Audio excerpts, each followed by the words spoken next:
नमो अरिहंताणं नमो सिद्धाणं नमो आयरीयाणं नमो वज्झायाणं नमो लोये सौसाहूणम्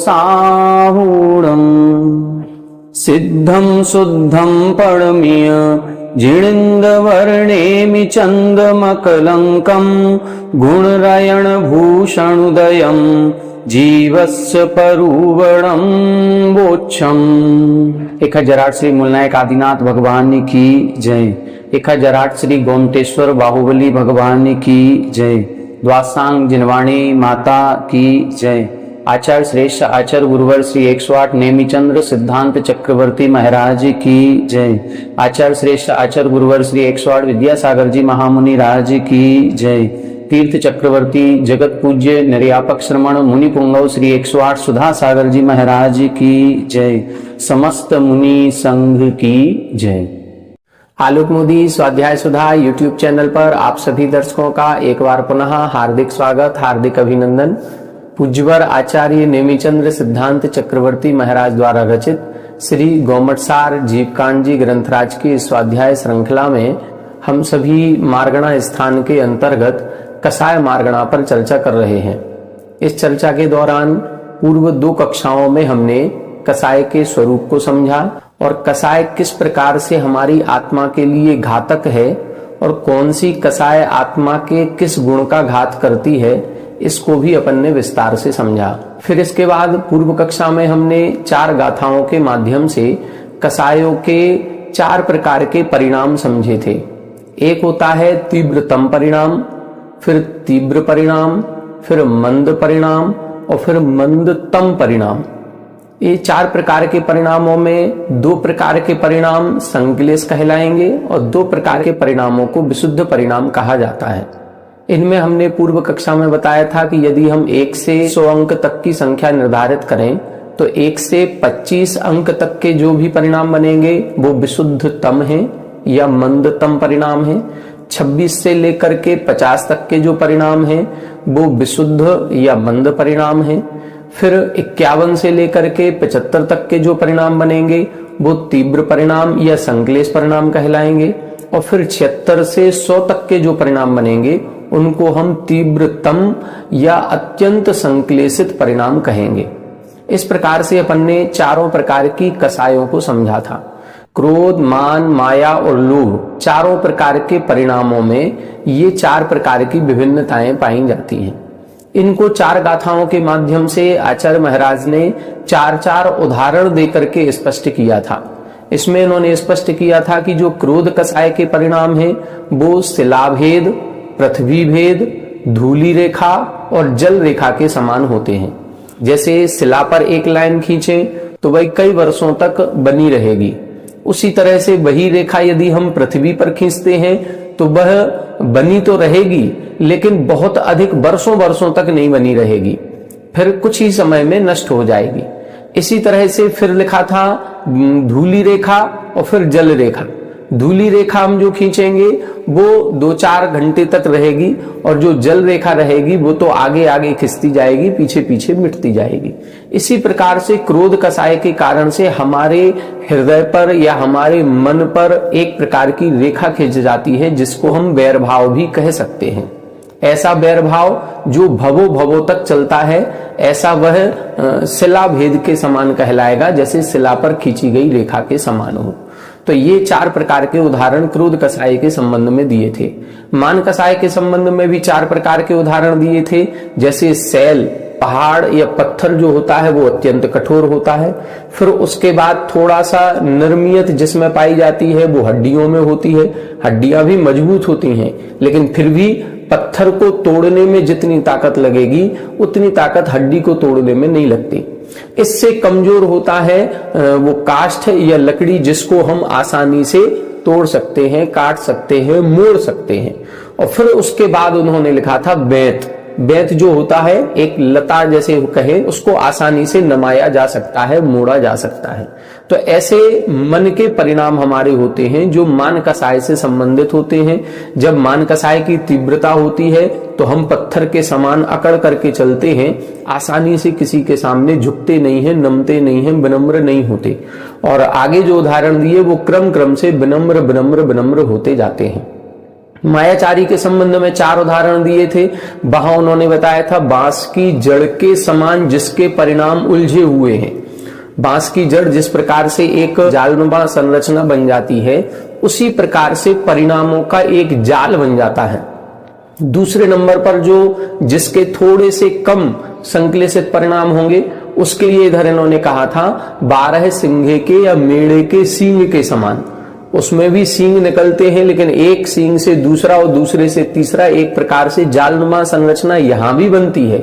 लेकिन जितनी घनी या सघन जालनुमा संरचना बांस की जड़ में बनती है, उतनी यहां पर नहीं होती। तीसरा उदाहरण गोमूत्र का दिया था कि चलती हुई गाय जब मूत्र करती है, पेशाब करती है, तो उसमें जो मोड़े बनते हैं उनका उदाहरण दिया था। और चौथे नंबर पर खुरपे का उदाहरण दिया था। इसी प्रकार से हमारे मन के परिणाम होते हैं जो अत्यंत कुटिल कुटिल कुटिल होते चले जाते हैं। लोभ कसाय के अंतर्गत 4 प्रकार के उदाहरण दिए थे। एक क्रमी राग के समान है, दूसरा चक्रमल के समान, तीसरा तनुमल के समान और चौथा हल्दी के समान। क्रमी राग का मतलब हमने बताया था जैसे बेडशीट आदि में जो रंग चढ़ाया जाता है या कोई भी कपड़े हम रंगीन खरीदते हैं उन पर जो रंग चढ़ा दिया जाता है वो क्रमी राग के समान है। क्रमी का मतलब एक छोटा कीड़ा भी होता है और उस कीड़े से निकलने वाला जो एक रंग है, एक लाल कलर का कीड़ा होता है, उसका यदि दाग हमारे कपड़े पर लग जाए तो वो आसानी से नहीं छूटता, वो परमानेंट जैसा हो जाता है। तो इसीलिए लिखा है क्रमी राग। तो वह उदाहरण देकर के इधर इन्होंने समझाया। दूसरा इन्होंने लिखा था चक्रमल। चक्रमल का मतलब है पहिए की जो बीच में कील होती है, उस कील में जो ओंगन लगाया जाता है, ग्रीस लगाया जाता है या ऑयल लगाया जाता है, उसका यदि निशान लग जाए या उसका कोई दाग लग जाए तो वो छूट तो जाता है लेकिन बहुत कठिनाई से छूटता है। तीसरे नंबर पर जो उदाहरण दिया था वो पुरुष के या हम आपके मल का उदाहरण दिया था। तनु मल, जो हमारे शरीर से मल निकलता है, उसका भी निशान पड़ता है, लेकिन वह निशान धोने पर 1-2 दिन में छूट जाता है, हल्का होता चला जाता है। और हल्दी का निशान होता है, हल्दी का दाग भी लगता है, पीलापन दिखाई देता है, लेकिन वह पीलापन यदि सामान्य से धूप में अकेले डाल दिया जाए तो मात्र धूप लगने से ही वह हल्दी का निशान उड़ जाता है या खत्म हो जाता है।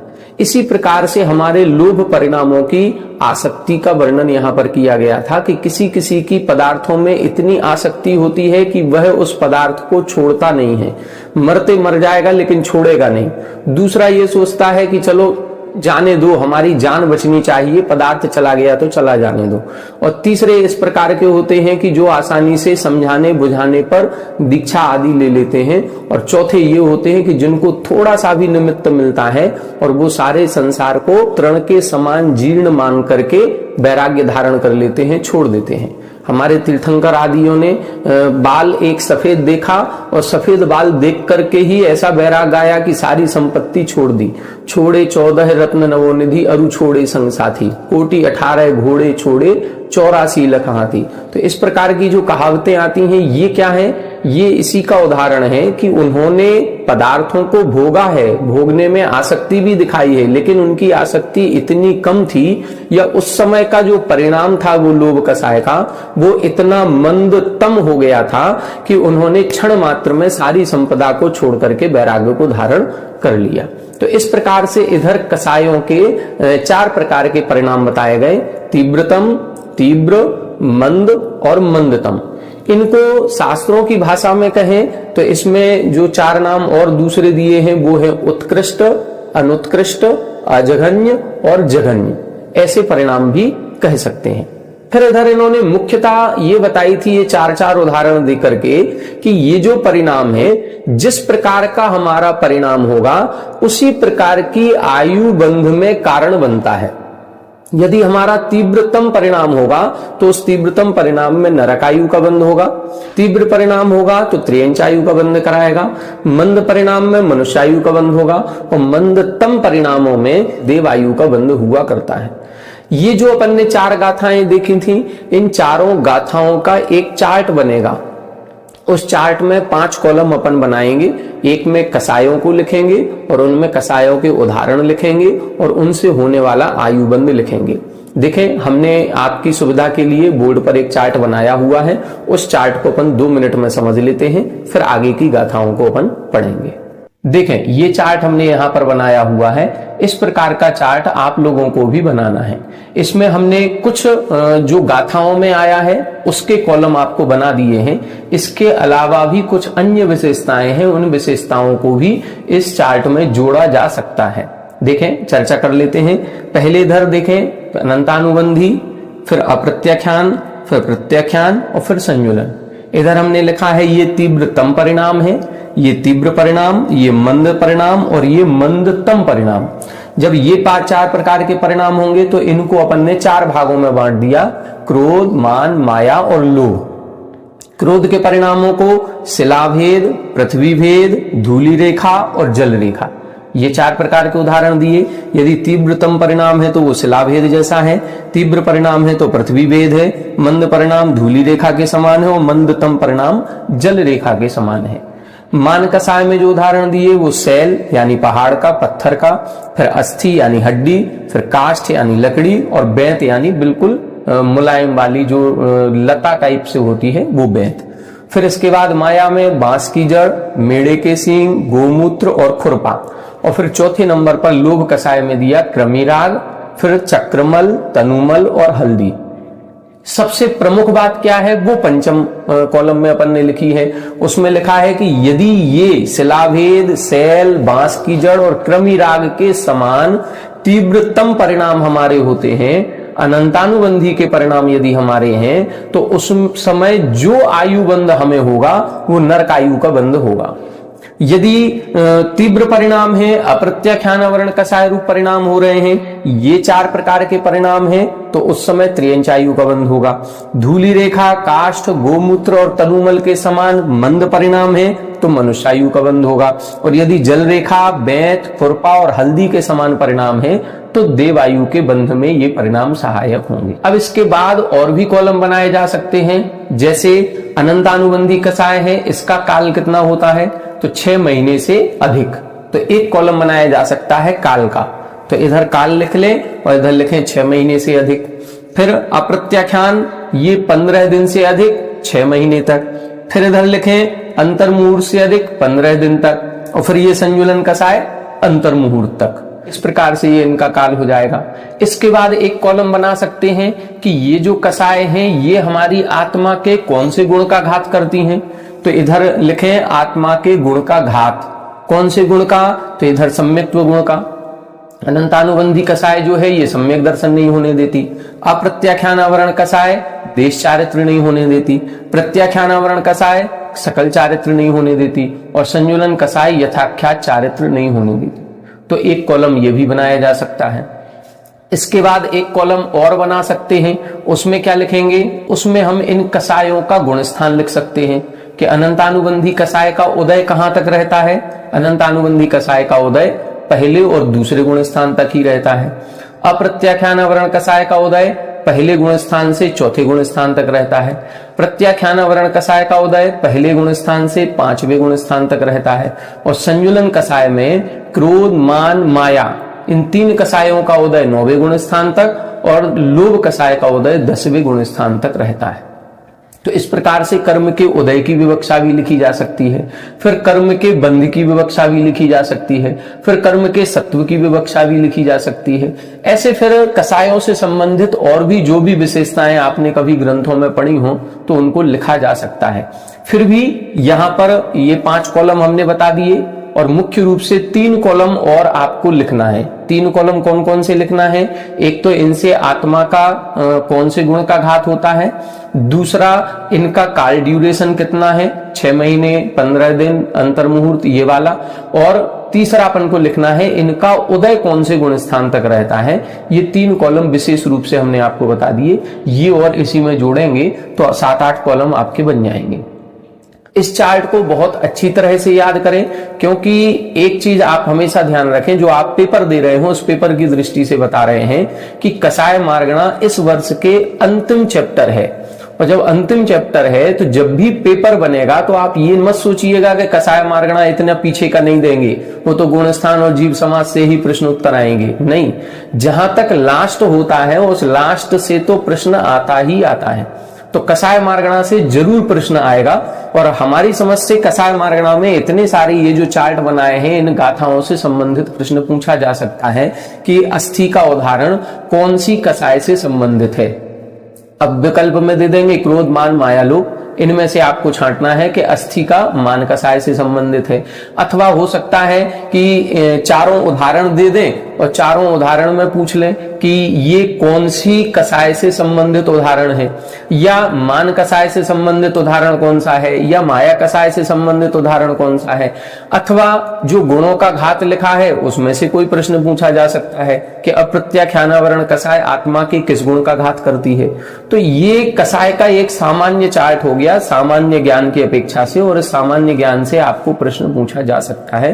तो ये आप बिल्कुल अच्छी तरह से इस चार्ट को तैयार कर लें। अब देखें आगे की कक्षा अपन देखते हैं, आगे की गाथाओं का अर्थ समझने का प्रयास करते हैं। आइए देखें, गाथा नंबर 287 तक अपन ने देख लिया, 288 से अपन को देखना है।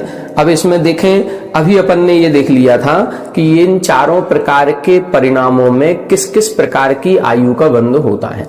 अब इसमें 288 नंबर की गाथा में एक अलग विशेषता बता रहे हैं। देखें, नारय तिरिक्षण सुर, नारय तिरिक्षण सुर, गईसु उपन्न पढ़म कालम ही, गईसु उपन्न पढ़म कालम ही, कोहो माया माणो, कोहो माया माणो, लोहुदौ अणियमो वापी, लोहुदौ अणियमो वापी, नारय तिरिक्षण सुर, गईसु उपन्न पढ़म कालम ही, कोहो माया माणो, लोहुदौ अणियमो वापी।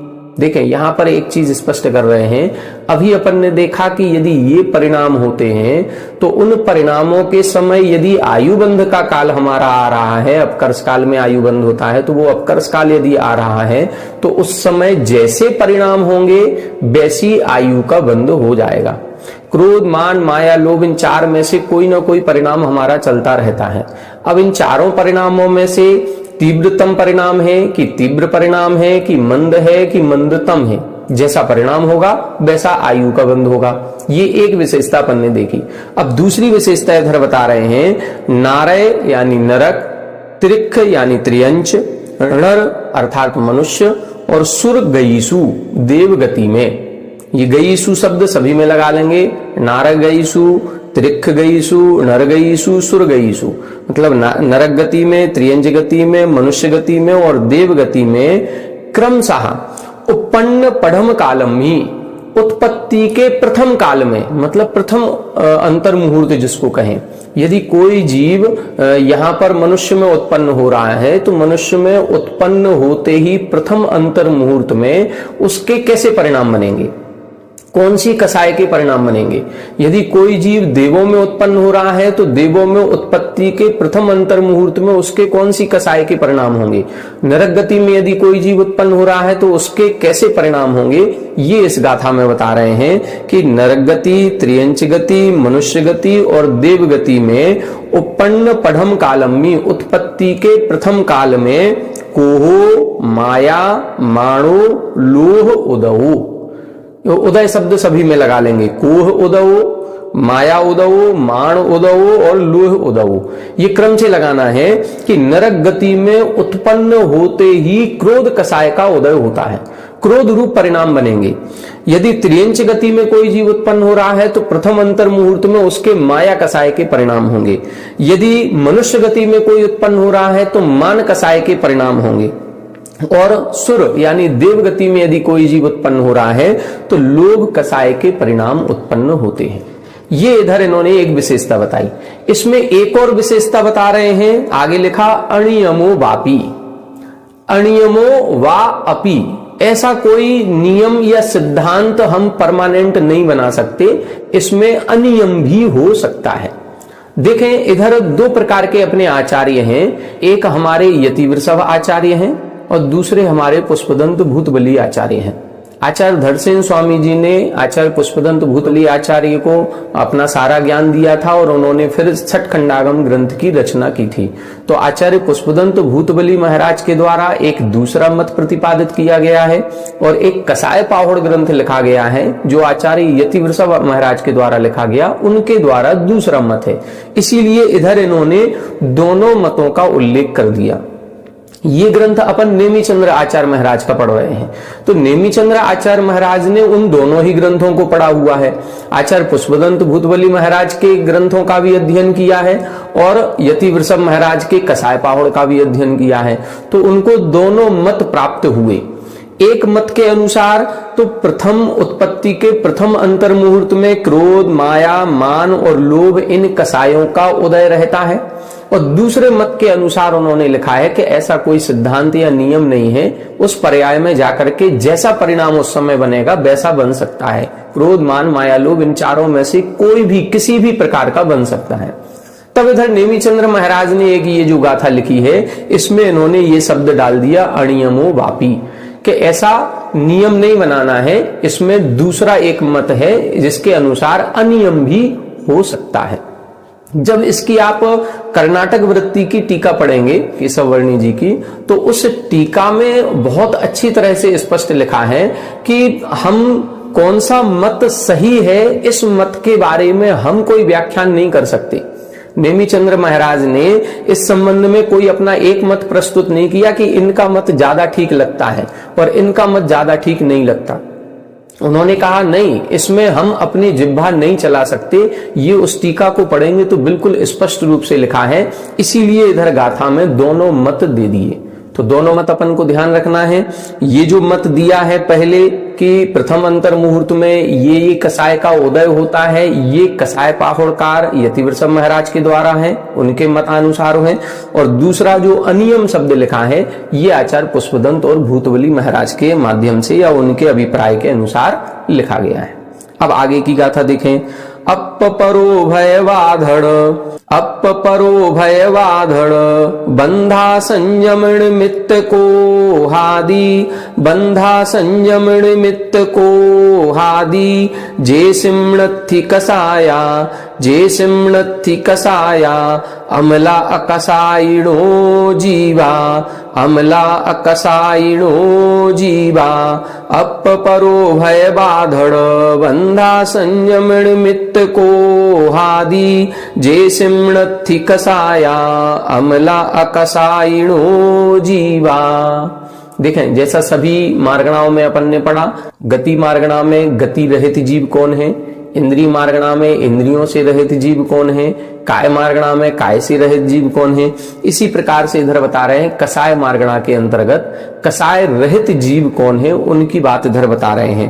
अप परोभय बाधड़ बंध असंयम निमित्त कोहादि, ये जो क्रोधादि परिणाम है ये परिणाम तीन काम करते हैं। अप स्वयं के संबंध में, पर यानी दूसरे के संबंध में, और उभय यानी दोनों को, स्वयं को भी दूसरे को भी और दोनों को भी। बाधड़ बंध असंयम, बाधड़ का मतलब है बाधा पहुंचाना, बंध का मतलब बंधन में डालना, और असंयम निमित्त, असंयम हम जानते ही हैं संयम उत्पन्न नहीं करने देना, इन सभी में निमित्त होते हैं। कभी कभी हमारी कसाय ऐसी होती है जो हम स्वयं ही उस कसाय से बाधा को प्राप्त हो जाते हैं, हम स्वयं ही बंधन में प्राप्त हो जाते हैं और हम स्वयं ही हमारे असंयम भाव बना रहता है। कभी कभी हमारी कसाय के निमित्त से दूसरे को बाधा पहुंचती है, कभी कभी कसाय इतनी तीव्र हो जाती है कि हमने स्वयं ही अपना आत्मघात कर लिया, सुसाइड कर ली, या स्वयं की ही नस काट ली, स्वयं ने ही जहर खा लिया, तो ये स्वयं ने किया। कभी कभी कसाय इतनी तीव्र होती है कि हमें पत्थर लेकर के वो दूसरे के सर में दे दिया, दूसरे का सर फूट गया, या दूसरे का मर्डर कर दिया, या दूसरे का घात कर दिया। तो कभी अपना घात भी होता है, कभी दूसरे का घात भी होता है, और कभी दोनों का भी होता है। तो ये जो क्रोधादि निमित्त हैं, ये कसाय हैं, ये स्वयं में भी बंधन का और बाधा पहुंचाने में निमित्त बनती है, और ये दूसरे को भी बाधा और बंधन पहुंचाने में निमित्त बनती है। असंयम का तो निमित्त बन ही रही है। इस प्रकार से इधर इन्होंने लिखा है, ये कसाय के निमित्त बताए कि ये कसाय 3 प्रकार से काम करती है। स्वयं को, दूसरे को अथवा दोनों को बाधा पहुंचाने में भी निमित्त है, बंधन डालने में भी निमित्त है, और असंयम भाव उत्पन्न करने में भी निमित्त है। अब ऐसी कसाय जेसिम नत्थी जिनके नहीं पाई जाती, क्या कह रहे हैं, ऐसी कसाय जिनके नहीं पाई जाती, ऐसे अमला अकसाइणो जीवा, ऐसे निर्मल अकसाई जीव होते हैं। वो कौन होते हैं? मुख्य रूप से तो ये सिद्ध परमेष्ठियों की बात कर रहे हैं, लेकिन यदि अपन थोड़ा सा व्यवहार की दृष्टि से देखें तो कसाय भाव 10वें गुण स्थान तक ही होता है। तो 11वां, 12वां, 13वां और 14वें गुण स्थान वाले जीव भी अकसाई जीव कहलाते हैं। लेकिन चूंकि इधर इन्होंने अमला शब्द लिख दिया, मल से रहित है, निर्मल है। अब मल कितना है? द्रव्य कर्म, भाव कर्म और नो कर्म। तो जब तक ये कसाएं नष्ट नहीं हो जाएंगी पूर्ण रूप से, जब तक द्रव्य कर्म पूर्ण रूप से नष्ट नहीं हो जाएगा, 8 प्रकार का कर्म, जब तक राग द्वेष आदि भाव कर्म नष्ट नहीं हो जाएंगे, तब तक अकसाई भाव उत्पन्न नहीं होगा। तो सामान्य से तो 11वें गुण स्थान से अकसाईपना प्रकट हो जाता है, लेकिन यहां पर सिद्ध परमेष्ठियों की बात कर रहे हैं जिनके ना तो द्रव्य कर्म है, ना भाव कर्म है, ना नो कर्म है, तीनों प्रकार के कर्ममल से रहित ऐसे निर्मल अकसाइणो जीवा, ऐसे सिद्ध जीव अकसाई जीव कहलाते हैं। अब आगे की गाथा देखें। अब आगे जो गाथाएं आ रही हैं उनमें इन कसायों के भेद प्रभेद करेंगे। वो 3 अपेक्षाओं से करेंगे। वो 3 अपेक्षाएं कौन कौन सी हैं वो इस गाथा में बता रहे हैं। कोहादि कसायाणम चौचौदस 20 होन्ति पद संख्या, चौचौदस 20 होन्ति पद संख्या, सत्तीले सा आउग,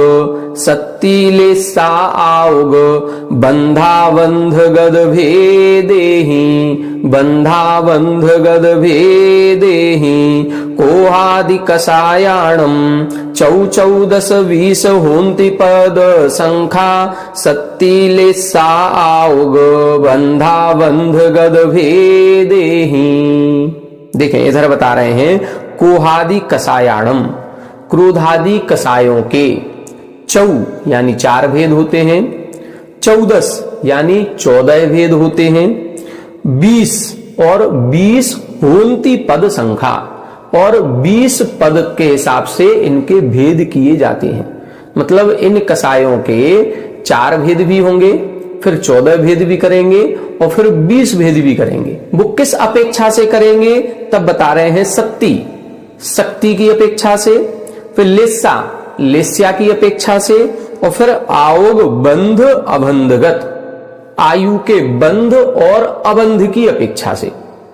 तो 3 कारण बता रहे हैं, एक शक्ति की अपेक्षा, एक लेस्या की अपेक्षा, एक आयु के बंध अबंध की अपेक्षा। तो 3 कारणों से 3 प्रकार की संख्या दी हुई है। पहले 4 लिखे हैं, फिर 14 लिखे हैं, फिर 20 लिखे हैं। अब इनको क्रम से लगाएं।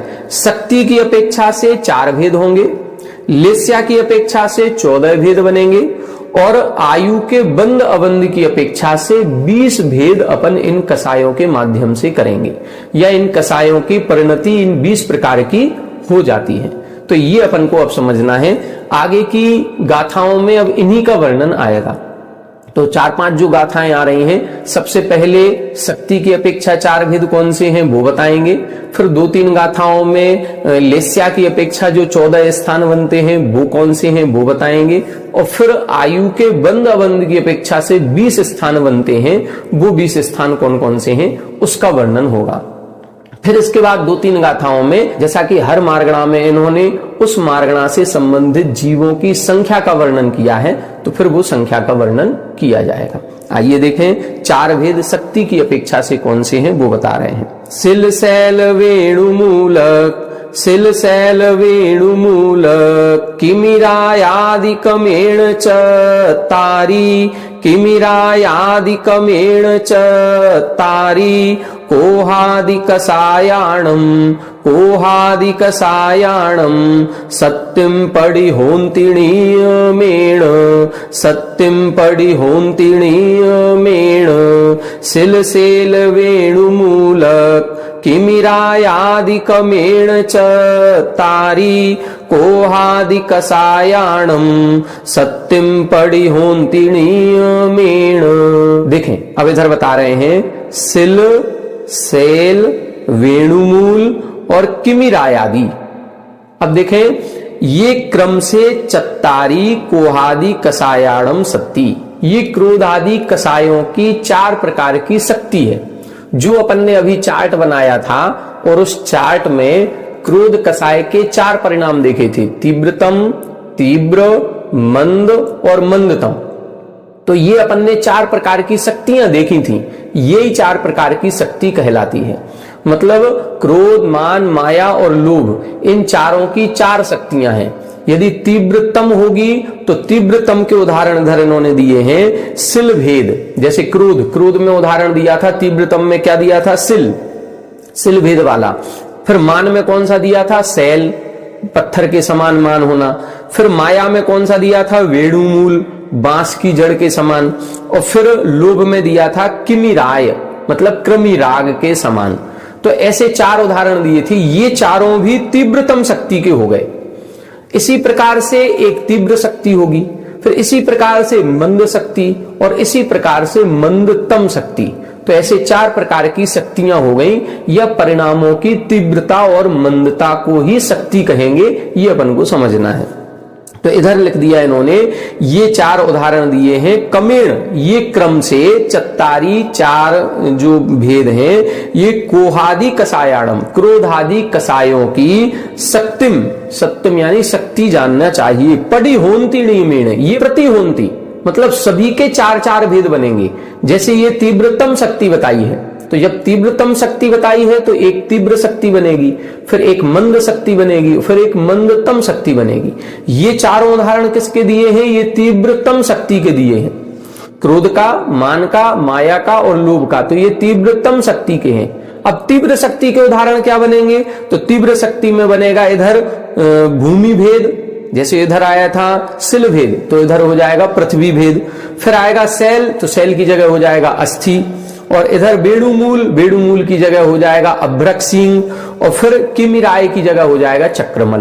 तो ये जो चार उदाहरण बनेंगे वो चार उदाहरण हमारे दूसरी तीव्र शक्ति के होंगे। फिर मंद शक्ति के चार और फिर मंदतम शक्ति के चार, ऐसे चार चार ये शक्तियों के भेद कर दिए। तो जो अपन ने अभी बोर्ड पर चार्ट बनाया था उसमें अपन ने ये शक्ति को देख लिया। अब 14 प्रकार के और जो लेस्या की अपेक्षा भेद होते हैं वो कौन कौन से हैं, इसको अपन देखते हैं। किन्नम शिला समाणे, किन्नम शिला समाणे, किन्नादि छक्कमेण भूमिं, किन्नादि छक्कमेण भूमिं, छक्कादि सुक्कोत्तीय, छक्कादि सुक्कोत्तीय, धूलिम्मि जलम्मि शोकेक्का, धूलिम्मि जलम्मि शोकेक्का, किन्नम शिला समाणे, किन्नादि छक्कमेण भूमिं, छक्कादि सुक्कोत्तीय, धूलिम्मि जलम्मि शोकेक्का। अब देखें, अब यहां पर इन्हीं क्रोधादि कसायों के 14 स्थान बता रहे हैं। वो 14 स्थान किस अपेक्षा से? लेस्या की अपेक्षा से बता रहे हैं कि कौन सी शक्ति में किस प्रकार की लेस्या पाई जाती है। जो चार शक्तियां देखी, इन चार शक्तियों से ही 14 स्थान बनेंगे। तो पहली शक्ति तीव्रतम शक्ति, दूसरी तीव्र शक्ति, तीसरी मंद शक्ति, चौथी मंदतम शक्ति। अब तीव्रतम शक्ति में किस प्रकार की लेस्या होगी, तीव्र शक्ति में किस प्रकार की लेस्या होगी, मंद में किस प्रकार की लेस्या और मंदतम में किस प्रकार की लेस्या होगी। तो इन लेस्याओं को अब 14 भागों में बांट देंगे। कैसे बांटेंगे? किन्नम शिला समाणे, शिला समाणे, शिला समाणे का मतलब जो शिला पर रेखा खींची गई थी उसके समान जो तीव्रतम शक्ति है, उस तीव्रतम शक्ति में किण्हम यानी कृष्ण लेस्या मात्र होती है। लेस्याएं कितनी होती हैं? 6। कृष्ण, नील, कापोत, पीत, पद्म और शुक्ल।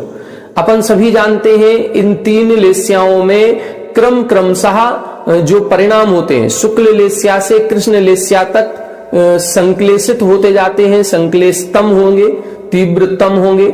और यदि कृष्ण लेस्या से अपन नीचे की ओर चलेंगे, कृष्ण, नील, कापोत, पीत, पद्म, शुक्ल, यदि इस क्रम से चल रहे हैं तो कृष्ण में सबसे ज्यादा तीव्र है, उससे कम नील, उससे कम कापोत, उससे कम पीत, फिर पद्म और फिर शुक्ल के सबसे ज्यादा विशुद्ध परिणाम होंगे।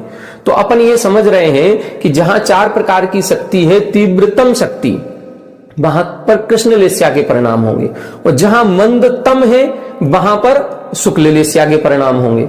अब बीच में जो ये 2 बने हैं, इन दोनों में 6 प्रकार के परिणाम होंगे, 6 लेस्याओं के होंगे, लेकिन उन 6 लेस्याओं में क्रम अपन को देखना है, कैसे कैसे ये क्रम बनता है। अभी इस गाथा को अपन सामान्य से देख रहे हैं, कल की कक्षा में अपन इसको विस्तार पूर्वक इसका चार्ट बना करके समझेंगे। अभी सामान्य से देख लें कि जो शिला समान है, तीव्रतम क्रोध, मान, माया, लोभ है, उसमें कृष्ण लेस्या के परिणाम होंगे। फिर किण्हादि छक्कमेण भूमिम्मि, जो पृथ्वी रेखा है, जो भूमि वाली रेखा बताई थी, दूसरे नंबर की तीव्र शक्ति के परिणाम, उसमें किण्णादि छक्कमेण। किण्णादि छक्कमेण का मतलब है कि कृष्ण को प्रारंभ करते हुए 6 लेस्याएं क्रम से होंगी। मतलब भूमि में जो तीव्र शक्ति वाले परिणाम है, उसमें जो सबसे ज्यादा उत्कृष्ट परिणाम है, उसमें मात्र कृष्ण लेस्या होगी। फिर उससे थोड़े से और कम परिणाम होंगे, विशुद्ध परिणाम होंगे, तो उसमें कृष्ण लेस्या भी होगी और नील लेस्या भी होगी। फिर और नीचे आएंगे तो कृष्ण, नील, कापोत, ये 3 होंगी। फिर और नीचे आएंगे तो कृष्ण, नील, कापोत और पीत भी हो जाएगी। फिर और नीचे आएंगे तो कृष्ण, नील, कापोत, पीत, पद्म होगी। और नीचे आएंगे तो कृष्ण, नील, कापोत, पीत, पद्म, शुक्ल 6 लेस्याओं के परिणाम हो जाएंगे। तो भूमि वाला जो अपन शक्ति बनाएंगे, तीव्र शक्ति, उस तीव्र शक्ति में ऊपर से नीचे की ओर बढ़ेंगे तो हमारे क्रम से 6 लेस्याओं के परिणाम होंगे। फिर छक्कादि शुक्कोत्तीय धूलिम्मी, धूलिम्मी मतलब धूली रेखा वाली जो मंद शक्ति के परिणाम है, उन मंद शक्ति के परिणामों में अब परिणाम मंद मंद मंद मंद होते जाएंगे। तो इधर कह रहे हैं छक्कादि शुक्कोत्ती, छक्कादि 6 से प्रारंभ करेंगे और शुक्ल लेस्या तक आना है। तो पहले भाग में 6 लेस्याएं होंगी, दूसरे में फिर 5 होंगी, कृष्ण नहीं होगी, तीसरे में फिर 4 होंगी, कृष्ण और नील नहीं होगी। फिर नीचे आएंगे तो कृष्ण, नील, कापोत नहीं होगी, फिर कृष्ण, नील, कापोत, पीत नहीं होगी, फिर कृष्ण, नील, कापोत, पद्म भी नहीं होगी, केवल शुक्ल लेस्या होगी। तो ऐसे 6 भाग उधर करेंगे। और फिर आगे लिखा है जलम्मी शुक्के का, और फिर जो जलम्मी, जो मंदतम परिणाम है, उसमें एक ही लेस्या होगी, शुक्ल लेस्या होगी। तो ऐसे इधर इन्होंने परिणाम बताए।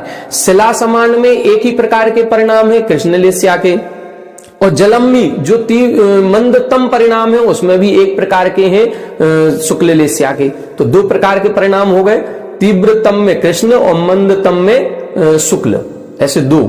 अब जो बीच के जो 2 प्रकार के परिणाम है, तीव्र परिणाम और मंद परिणाम, इसमें 6 लेस्या के परिणाम होंगे, तो 12 परिणाम इधर बनेंगे। तीव्र परिणाम में भी 6 प्रकार के स्थान बनेंगे और मंद परिणामों में भी 6 प्रकार के स्थान बनेंगे। तो ऐसे कुल मिलाकर के 4 शक्तियों में 14 प्रकार के परिणाम या 14 प्रकार के स्थान बनेंगे। अब ये 14 स्थानों को कल अपन बोर्ड के माध्यम से समझेंगे, तब बहुत अच्छे से क्लियर होगा। अभी नहीं हुआ होगा तो कल की कक्षा में अपन इनको देखेंगे। और इसके बाद जो 20 स्थान आयु के बंद और अबंध के हैं, उनको भी कल की कक्षा में अपन समझने का प्रयास करेंगे। आज की कक्षा में अपना समय हो गया, कल की कक्षा में बाकी विषय को समझेंगे। आप सभी हमारे साथ बने रहें। सभी को जय जय।